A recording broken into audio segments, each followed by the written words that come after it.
Қайырлы күн, қадірменді оқырмандар.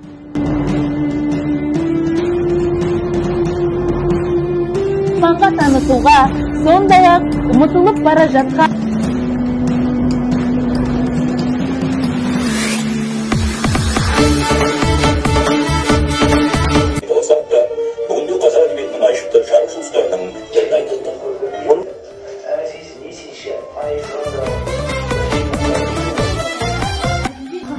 таусылмайтын ғажабым, екі дүниедегі базар.